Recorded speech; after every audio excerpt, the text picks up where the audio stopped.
Hey everybody, how's it going? My name is Sean Russ, and today I'm going to be telling you how to recharge the air conditioning on your car or truck or anything really that has an AC system, because most of them are usually the same. In a professional setting, you'll be using an air conditioning machine. It plugs into the wall and hooks up to the vehicle, and it does the majority of the work for you, but you still have to know how to use and run the machine itself. So, the first thing you're going to need to do if you're recharging the air conditioning on a car is pop the hood. And popping the hood's pretty self-explanatory.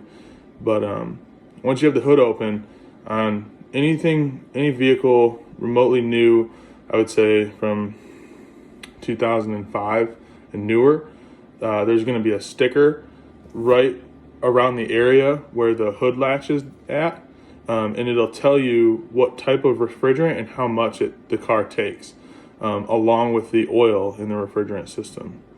So once you found that out, you go ahead and get your AC machine out. Go ahead and plug it into the wall. This is a standard plug in to a regular outlet. And then in your engine bay, most of the information can be found on the internet, but it's not very hard. There's two ports, and I'll put a picture of the ports in right here.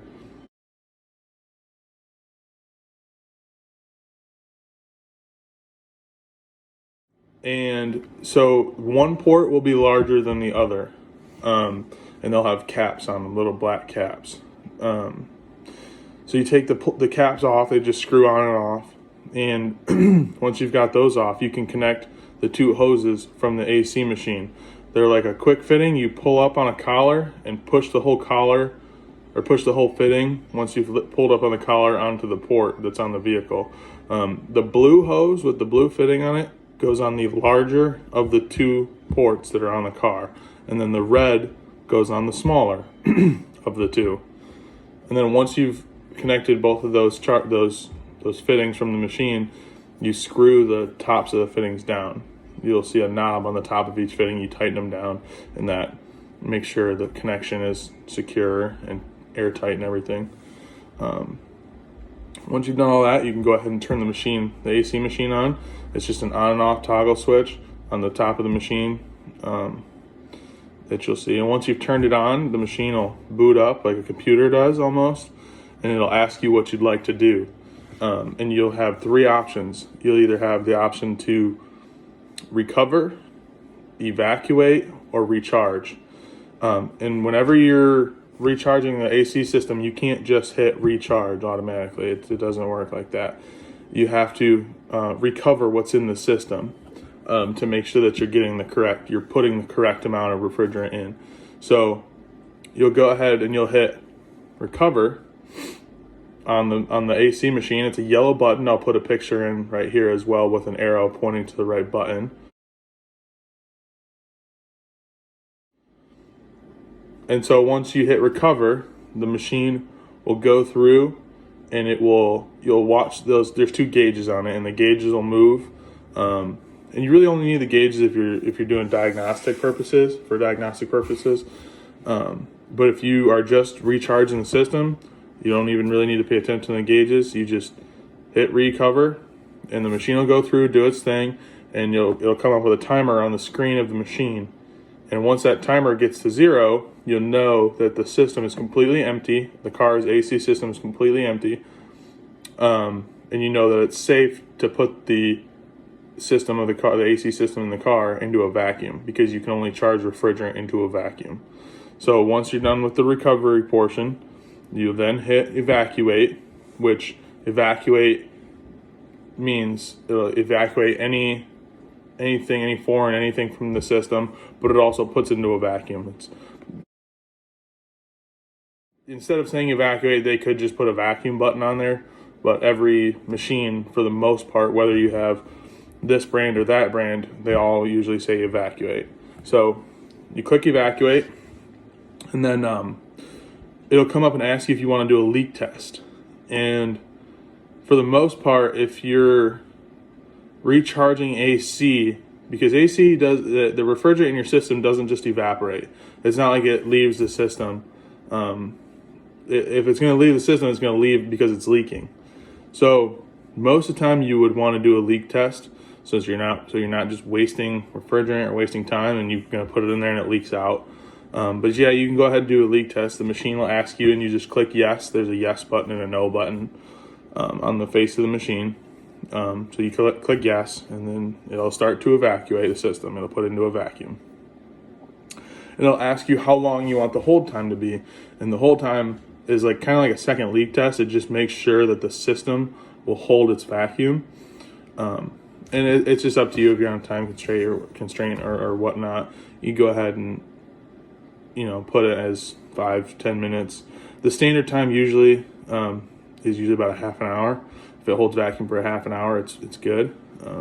But so you do that, you hit evacuate, you set your leak test to yes or no, and then you do your hold time as long as you prefer, and then the machine will run through and put the AC system in a vacuum. And then once it's finished with the leak test and the hold time, it'll come up and tell you if it passed the leak test, if it failed, and so on and so forth.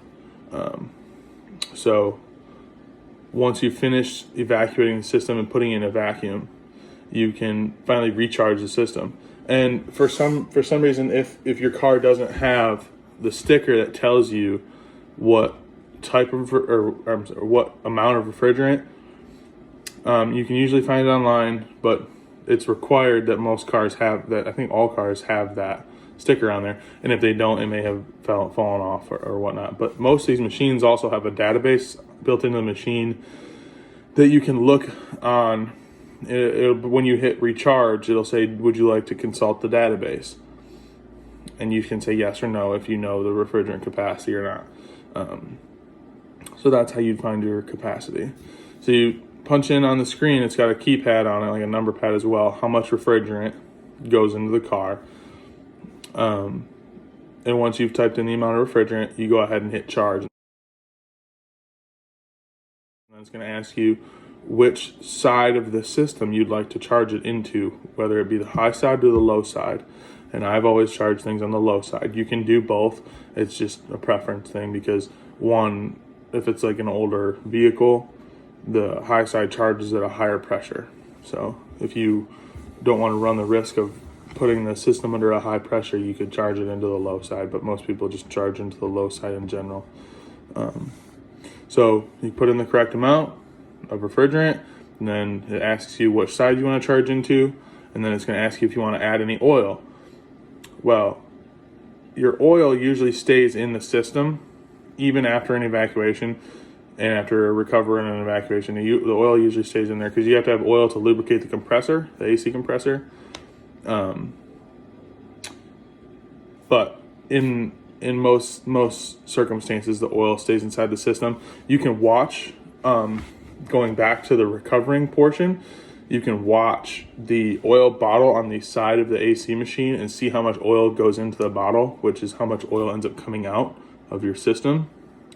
So when it asks you how much oil do you want to inject into the system when you recharge it, take a look at your oil bottle on the side of the AC machine and see how much had gone into the bottle when you were recovering it.